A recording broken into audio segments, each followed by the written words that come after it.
Fala galera, aqui é o Matheus da Amizade Grima Histórica e hoje estamos aqui com o nosso guia de como comprar uma espada. Esse vai ser um guia para você que não entende de nada e quer comprar uma espada para você usar. E o que você precisa saber, que aço ela precisa ser, o que procurar, o que evitar e basicamente o que você precisa saber para fazer uma boa compra de uma espada.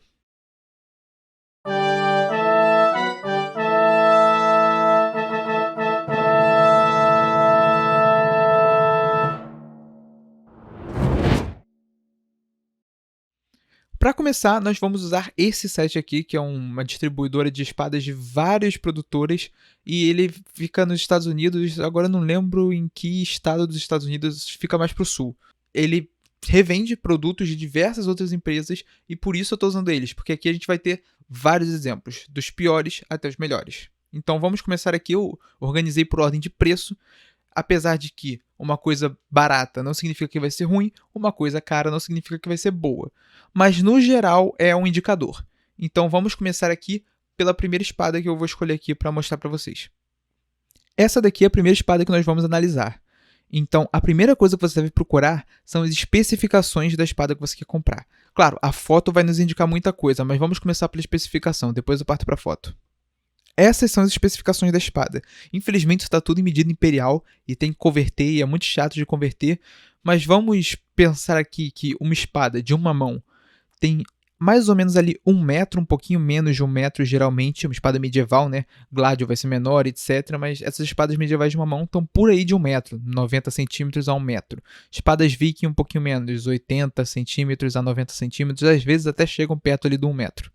E o peso que você deve estar procurando para espadas de uma mão vai variar aí também de 900 e alguma coisa gramas, pouco abaixo de 1 quilo. Se tiver muito abaixo de 1 quilo, tá leve demais, tem alguma coisa muito estranha. E se tiver muito acima de 1 quilo, tá pesado demais e tem alguma coisa muito estranha. Espadas de uma mão não costumavam passar de 1,2 kg. E quando passavam, não passavam muito. Se você vê uma de 1,5 kg, você já deve começar a desconfiar, especialmente se ela for afiada. Porque quando a espada não tem fio, né, ela tem mais material. Então aí ela acaba ficando um pouquinho mais pesada mesmo. Mas se for uma espada afiada, de uma mão, 1.500 você já começa a achar estranho. E claro, se você quiser ir um pouquinho mais a fundo, estudar tipologia, você vai conseguir saber, só de olhar a foto da espada, mais ou menos quanto ela deve pesar. Então você consegue reconhecer melhor ainda. Mas para a introdução aqui, pensa em alguma coisa ali em torno de 1 quilo. Um pouquinho a mais, um pouquinho a menos, bem pouquinho a menos, tá?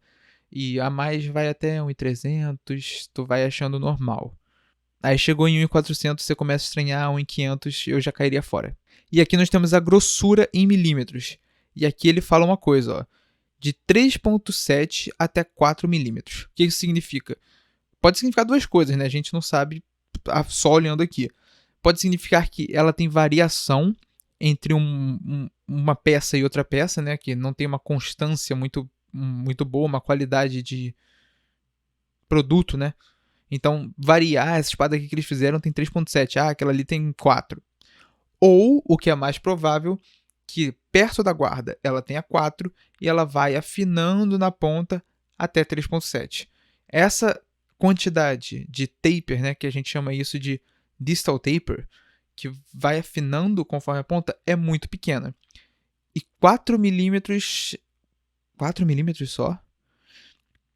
É pouco, mas dependendo do modelo da espada, né, da tipologia na qual ela se encaixa, pode ser 4 milímetros, não tem problema.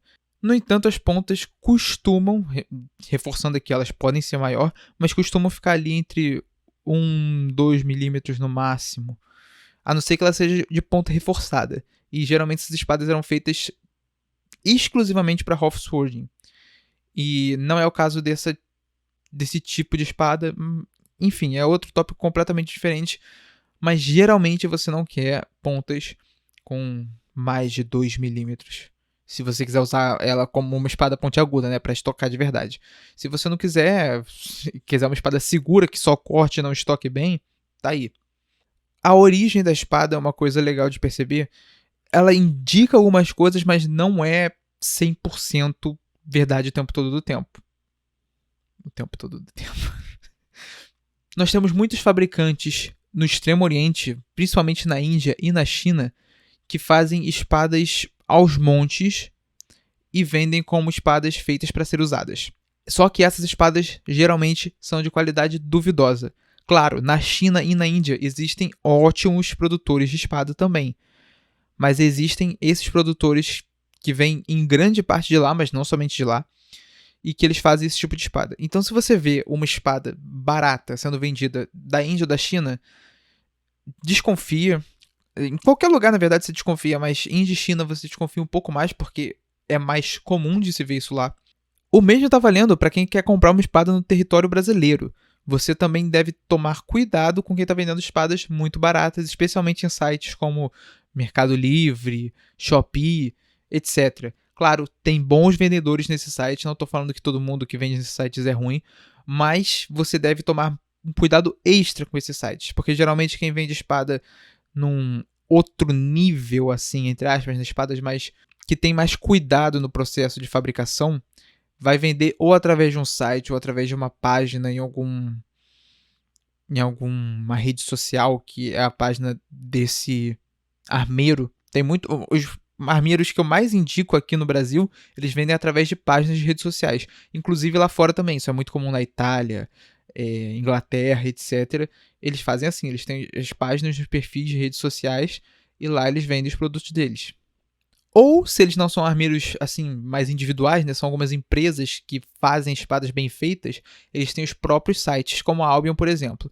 Mas, usando esse exemplo aqui de distribuidor, ele também vende espadas da Albion, que são a empresa que o pessoal usa de parâmetro para espadas de alta qualidade. Aqui, uma outra coisa que eu vou falar, vou deixar um pouquinho mais para frente, mas eu vou falar sobre tipos de aço. O que você procura no aço de uma espada. Mas aqui diz que é de aço carbono e você procura aço carbono numa espada, mas eu vou entrar em um pouquinho mais de detalhe porque aço carbono não diz muita coisa sobre o aço. Existem vários tipos de aço carbono, vou falar um pouquinho melhor sobre eles daqui a pouco. Mas vamos ver a imagem da espada antes para analisar um pouquinho. Então vamos analisar aqui essa espada. O cabo dela, ele tem um taper, ou seja, ele afina quando ele vai chegando no pomo, e ele é mais grosso ali perto da guarda. Isso é ótimo, quer dizer, ele parece ter, né, pela foto. Só que se a gente olhar aqui o pomo, ele é muito quadrado, sabe? Ele não tem tantas curvas, a geometria dele é meio estranha, dá pra ver ali atrás. Eu não sei se vocês conseguem ver aqui, ó, como dá pra ver que ele é meio quadradão. Mas dá pra ver que é um trabalho menos meticuloso, né? Ele não tá indo tão a fundo quanto você teria de cuidado, né, para fazer um formato ali mais gracioso, mais histórico também, e etc. Então esse pomo já dá para ver que é alguma coisa mais barata, não tão bem feita, mas que vai ser útil para você. Talvez ele incomode a mão, mas tudo bem. A guarda é um pedaço de aço mais ou menos ali moldado, né? Não tem muita coisa, muito shape ali, muito formato. E o cabo, apesar dele ter esse distal taper também, né? Ele é bem plano assim, não tem nada de detalhe nele, apesar de que parece ser um couro bem colocado. E aqui a gente não consegue ver se o fuller ou o sulco aqui central vai além da guarda. Isso é uma coisa muito importante. Se você estiver olhando espadas feitas por outras pessoas, veja se o sulco passa da guarda. Porque se a pessoa sabe o que ela está fazendo, se a pessoa sabe fazer espadas históricas, ela vai fazer o sulco passar da guarda e entrar levemente ali na área do tang ou da espiga. Então, se o sulco parar antes da guarda, significa que a pessoa não está acostumada a fazer espadas históricas. Ela pode fazer espadas boas até, mas é um indicativo de que talvez não seja tão boa a espada da pessoa. Claro, pode ser, como eu já falei. Não é uma garantia. Mas significa que ou a pessoa nunca estudou as espadas históricas a fundo para saber que o sulco passa da guarda e segue as normas de produção de facas, que são as normas da ABS, que dizem que o sulco não deve passar da guarda.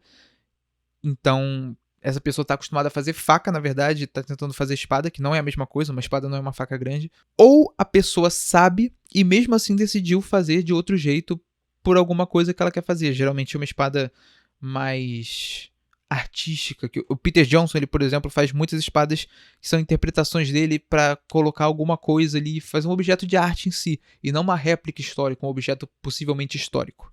Então olhar se o sulco passa da guarda ou não. Aqui não dá para ver direito, parece que ele passa, mas não dá para ter certeza.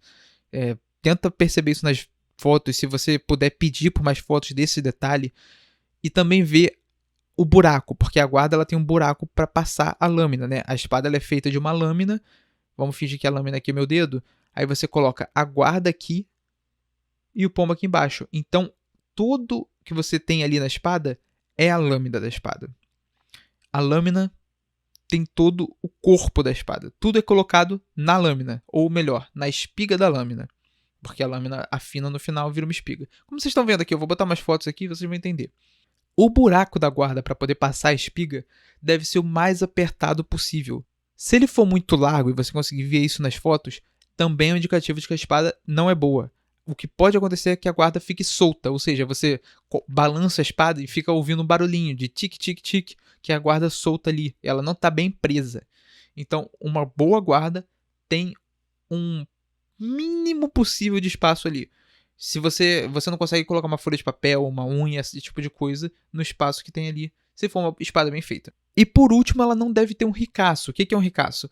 É uma parte ali que não tem fio. Eu vou mostrar aqui fotos de novo do que é um ricaço para vocês. E se ela for uma espada medieval, ela geralmente não vai ter um ricaço. No final ali do período medieval, início da Era Moderna, porque isso daí tem divagação onde termina o período medieval, onde começa o moderno. Tem gente que diz que é 1453, que é como ensinou pra gente na escola, queda de Constantinopla, blá blá blá. Tem gente que diz que é depois, e, enfim. Nessa transição, você vai ter o início do aparecimento dos ricaços em espadas europeias. Então, muito dificilmente você vai ver numa guarda simples, que é essa guarda em cruz, um ricaço. Se você vê um ricaço, geralmente vão ser espadas que começam a ter anéis laterais, né, side rings, ou finger rings, que são anéis de dedo, que para você botar o dedo por cima da guarda. Aí você começa a ver ali aparecendo um ricaço, mas mesmo assim é só mais tardio. Geralmente espadas medievais não vai ter ricaço. O sulco vai passar pela guarda e a guarda deve ser o mais apertada possível. E como eu disse também, a forma geométrica das coisas, né? Isso daqui tá parecendo muito quadradão, muito blocudo. Não, parece que foi só cortado ali e pronto, sabe? Então, tentar evitar essas coisas mais blocudas e procurar por coisas mais trabalhadas, que tenham um formato mais arredondado, talvez. Pode até ser mais quadradão, mas que tenha algum trabalho ali que dá pra ver que a pessoa fez alguma coisa, além de só cortar a peça, porque geralmente peça cortada assim não funciona bem. Ela também vem com uma bainha, uma coisa que eu queria apontar aqui logo pra vocês. Essa ponta de metal na bainha não é histórica para espada medieval, não existia essas pontas de metal. Era tudo couro, só no final que tinha ali realmente a ponta de metal pra ponta da... Não é pra boca da bainha, é pra ponta. Que é pra proteger justamente a ponta da espada de furar o couro e passar, etc. Aqui na ponta você não vai ter. Esse aqui é um outro exemplo que eu queria mostrar pra vocês, porque essa espada tem algumas decorações que espadas feitas pra decoração costumam ter um monte de decoração. Outra coisa também é que elas têm um fuller geralmente que é muito fino. Esse suco aqui. Não é nem fino, é estreito. Talvez seja fino também, não sei. Pela foto não dá pra ver direito. Mas geralmente eles eram, especialmente aqui na base da lâmina, eles eram mais largos. Esse daqui tá bem fininho. Não que não existissem, mas é uma coisa mais geral. E uma coisa que eu queria aproveitar para falar aqui. O método de prender o pomo. Existem vários métodos de você prender o pomo na espada, como eu estou mostrando aqui de novo nas fotos. Você pode ter uma espiga que passa o pomo e dali você faz um rebite com um martelo, você vai martelando ali até ela formar uma parte que é maior do que a abertura do pomo. Então ele não sai, ele fica preso. E essa é a forma mais forte de segurar ali a lâmina e tudo vai ficar perfeito. Só que essa é a forma também que é mais complicada de dar manutenção. Porque se aquilo ali, por alguma razão, você tem que ou apertar mais, você vai ter que pegar o martelo lá, ficar martelando, provavelmente você vai ter que esquentar aquilo ali com algum maçarico, alguma coisa do tipo. E vai dar um trabalho do caralho se você quiser também desmontar pra mudar alguma coisa. Você também vai ficar com uma espiga menor, mais curta. Às vezes você não vai conseguir dar manutenção e martelar ali de novo, então você vai ter que diminuir alguma coisa. Dá um trabalho desgraçado. É o mais forte, mas também é o que, se der problema, deu problema ruim. De verdade. Tem outro que você tem uma rosca e que você aperta e tira com uma chave. E geralmente é por cima, né? Não é o pomo que faz a rosca, é uma pecinha ali, tipo um parafuso, sabe? A rodela do parafuso. Tipo aquilo ali. Você aperta, desaperta. Geralmente é com uma chave Allen. Aperta e solta, né, Matheus? Aperta e desaperta. Aqui também estava falando ali embaixo sobre o ponto de equilíbrio. Isso daí é uma coisa que varia bastante de espada para espada, mas geralmente você quer que isso fique por aqui, ó. Nesse iniciozinho. Mais ou menos ali no primeiro quarto. No geral, procura ali em primeiro quarto.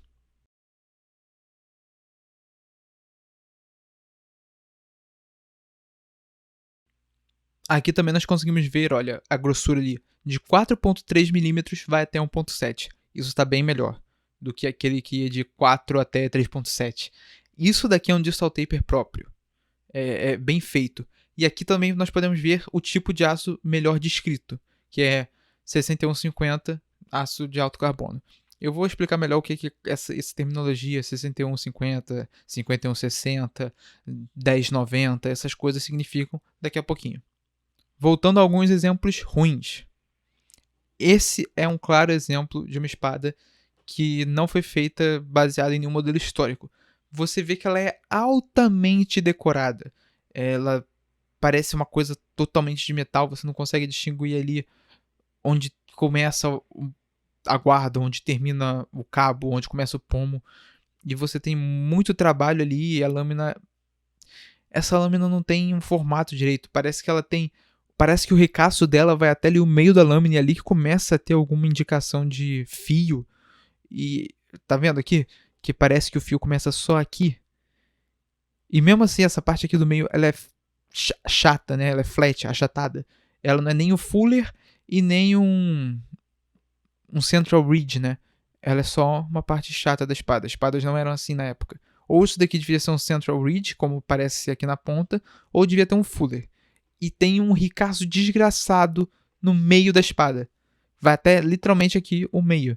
E toda essa parte aqui é decorada. Isso daí é uma coisa que era mais posterior e também mais oriental, né, ali do Oriente Médio, de ter esse tipo de decoração. Não que as espadas medievais não tinham, mas todas as vezes que eu vi esse tipo de decoração foram em espadas orientais. Ou em lâminas posteriores ao período medieval na Europa. E, inclusive, essas espadas orientais que eu falei também eram posteriores ao período medieval. Mas isso daqui eu costumo ver mais em sabre.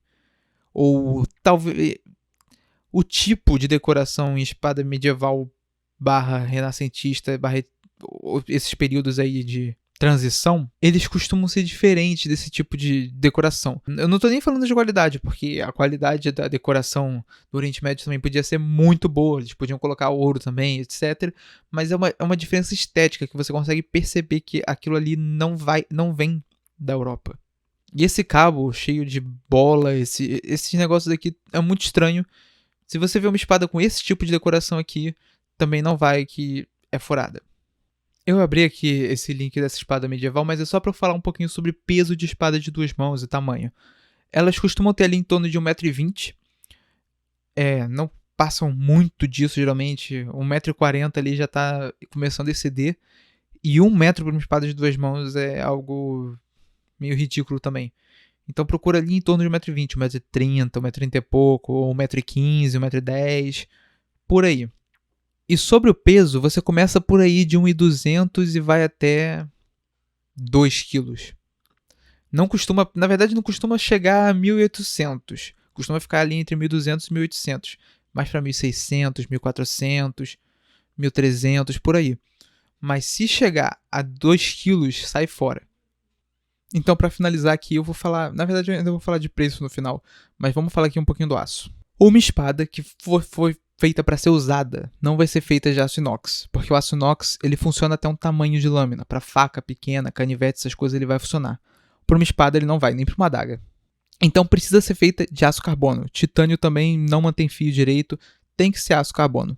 Tem um aço além do aço carbono que você consegue usar, que é o T10. Talvez tenha alguns outros também, na verdade, mas esses são menos comuns de serem encontrados. Principalmente é aço carbono e T10. E a nomeação dos ácidos carbonos, ela se dá basicamente usando 4 números. Se começa com 10, significa que é um ácido carbono puro. Ali só vai ter ferro e carbono, porque ácido carbono é isso, é um ácido de ferro e carbono. E os 2 últimos números fazem alusão à porcentagem de carbono que tem ali. Por exemplo, 1050 quer dizer que tem 0,50% de carbono naquela espada. 10,60, 60% de carbono. 10,90, 90%. Não é bom que a sua espada tenha uma quantidade de carbono no aço dela que passe de 1%, ou que chegue a 1%. Então, você está procurando ali no máximo um 10,95. O porquê que isso não funciona bem é assunto para outro vídeo.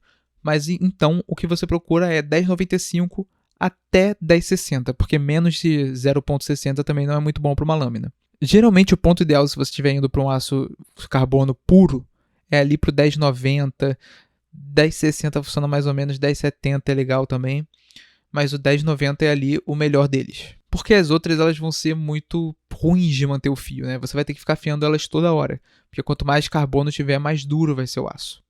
Outros aços muito comuns de serem usados é o 51 alguma coisa e 61 alguma coisa, que eles são ácidos com cromo, vanádio e outras coisas adicionadas. No geral, esses aços são melhor do que o aço carbono puro, até porque eles adicionam outra coisa, é para ter um efeito além do efeito do ácido carbono, do ferro e do carbono.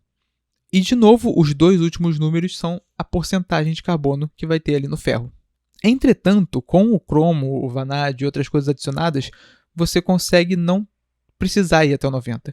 O aço que eu vejo aí mais comum sendo utilizado para espadas bem feitas, por exemplo, é o 5160.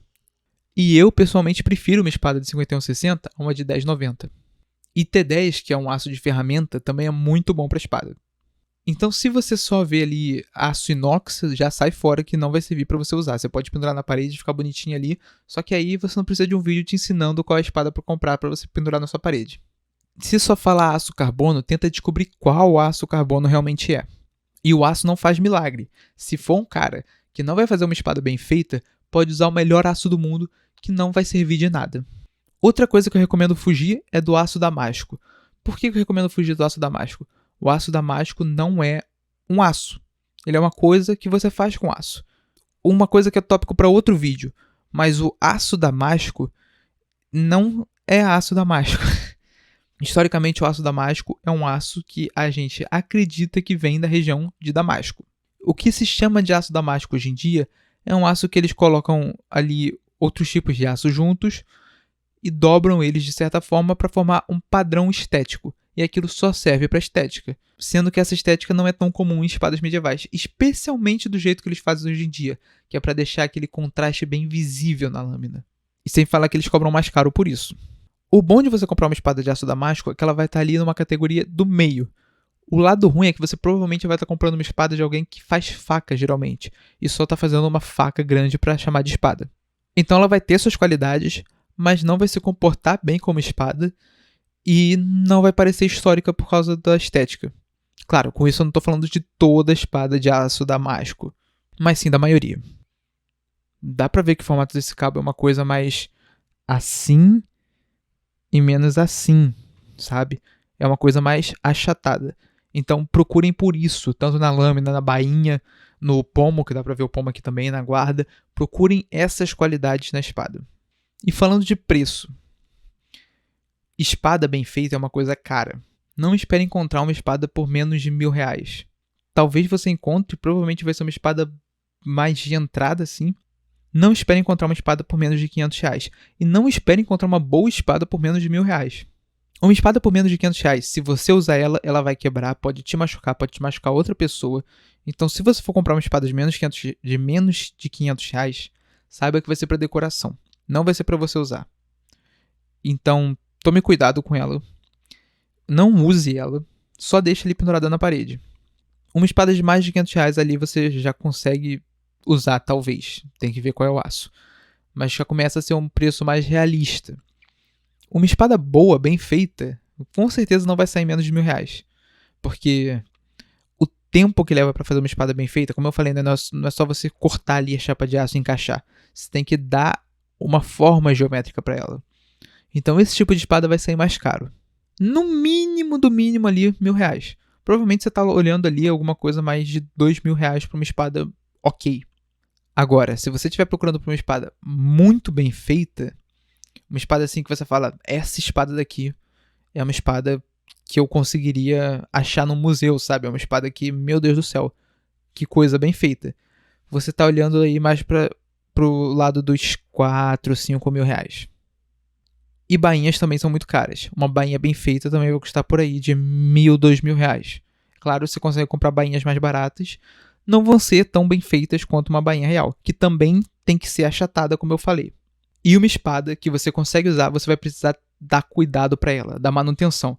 Eu vou trazer um vídeo qualquer hora dessas aqui também sobre como dar manutenção na sua espada. Comenta aqui se você quer ver esse vídeo e o que você quer ver nos próximos vídeos, porque esse vídeo está ficando por aqui. Então dá aí o comentário, dá o joinha se você gostou desse vídeo. Não se esquece de comentar aqui se você quer comprar uma espada, ver se alguém já comprou uma espada parecida, alguma coisa.